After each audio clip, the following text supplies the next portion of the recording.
इस साल शारदीय नवरात्रि 15 अक्टूबर 2023 से प्रारंभ हो रहे हैं। पूरे 9 दिनों तक देवी के हर मंदिरों में भक्तों की भीड़ उमड़ती है। खासतौर से प्रसिद्ध देवी मंदिर और शक्तिपीठ में नवरात्रि की खास रौनक देखने को मिलती है। माता रानी के जयकारों से दुर्गा मंदिर गूंज उठते हैं। माता वैष्णो देवी मंदिर में भी नवरात्र के मौके पर भक्तों की काफी भीड़ जुटती है। हर साल लाखों भक्तों माता वैष्णो के दरबार में मत्था टेकने आते हैं। त्रिकुट पर्वत पर स्थित मां वैष्णो देवी के दर्शन के लिए भक्तगण करीब 14 किलोमीटर की चढ़ाई पूरी करके आते हैं। बता दें कि मां वैष्णो देवी को त्रिकुटा के नाम से जाना जाता है, इसलिए इस पर्वत को त्रिकुटा पर्वत कहते हैं। वैष्णो देवी की यात्रा के दौरान बाणगंगा और अर्धकुंवारी मंदिर भी आते हैं। माता रानी के भक्तों को अर्धकुंवारी मंदिर के दर्शन भी जरूर करना चाहिए। इस मंदिर को लेकर कई मान्यताएं प्रचलित हैं। अर्धकुंवारी मंदिर को गर्भजून गुफा के नाम से भी जाना जाता है। इस गुफा को लेकर मान्यता है कि यहाँ माता वैष्णो देवी ने पूरे 9 माह तक तपस्या की थी। कहा जाता है कि जो भी भक्त इस गुफा के दर्शन करता है उसे मृत्यु और जीवन के चक्र से मुक्ति मिल जाती है। गर्भजून गुफा का आकार दिखने में बहुत छोटा है, लेकिन हर तरह के व्यक्ति यहाँ से आसानी से निकल जाता है।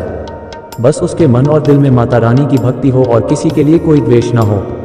इतना ही नहीं, गर्भजून गुफा के दर्शन करने से भक्तों का जीवन खुशहाल और समृद्ध हो जाता है। अर्धकुंवारी मंदिर की पौराणिक कथा के अनुसार एक गांव में श्रीधर नाम के व्यक्ति थे। वे माता रानी के परम भक्त थे। दिन रात माता वैष्णो की भक्ति में लीन रहते थे। एक दिन माता रानी ने कन्या रूप में श्रीधर को दर्शन दिए और कहा कि वह एक भव्य भंडारा आयोजित करें। देवी मां के आशीर्वाद से श्रीधर ने भंडारा का आयोजन किया, जिसमें भैरवनाथ को भी निमंत्रण दिया गया। वैष्णव भंडारे में भैरवनाथ ने मांस और मदिरा की मांग की।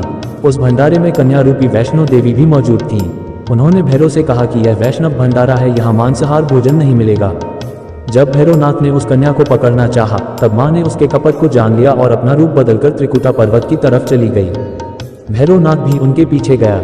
कहा जाता है कि माता वैष्णो की रक्षा के लिए उनके साथ हनुमान जी भी थे।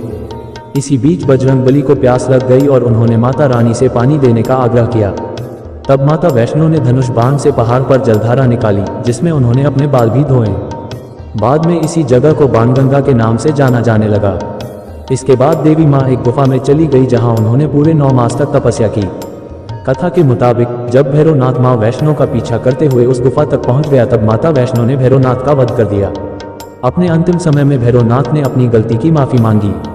कहते हैं कि इसी के बाद माता वैष्णो ने भैरवनाथ को वरदान दिया और कहा कि तुम्हारे दर्शन के बिना मेरे दर्शन पूरे नहीं होंगे। इसके बाद से ही जो भी भक्त माता वैष्णो देवी के दर्शन करता है वो भैरवनाथ मंदिर जरूर जाता है। रात के 1 बज रहे हैं और ये वैष्णो देवी का नज़ारा है, जहाँ पर लोग माता के दर्शन करने पहुँच रहे हैं।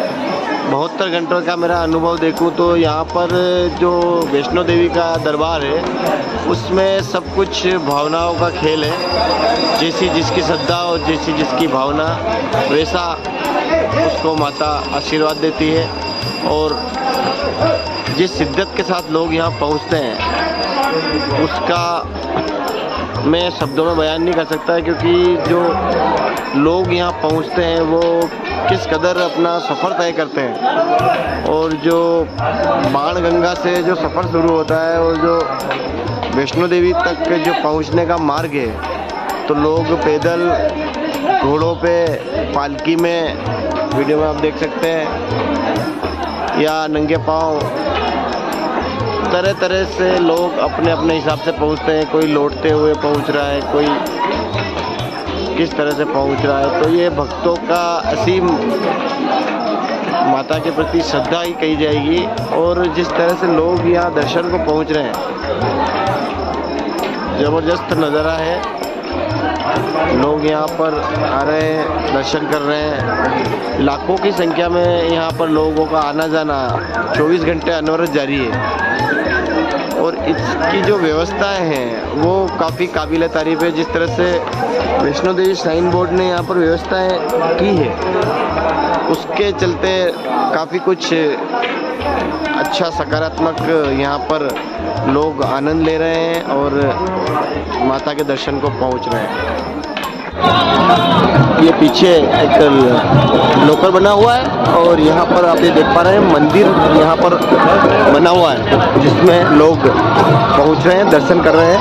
लोग माता वैष्णो के दरबार में जाते हैं, वहाँ पर भवन में माता के पिंडी रूप में दर्शन करने के बाद में भैरव दरबार में जाते हैं और भैरव बाबा के दर्शन करने के बाद में यहाँ पर अर्ध कुंवारी के दर्शन करने के बाद वापस अपने गंतव्य की ओर रवाना होते हैं। बोलो जय माँ वैष्णो देवी।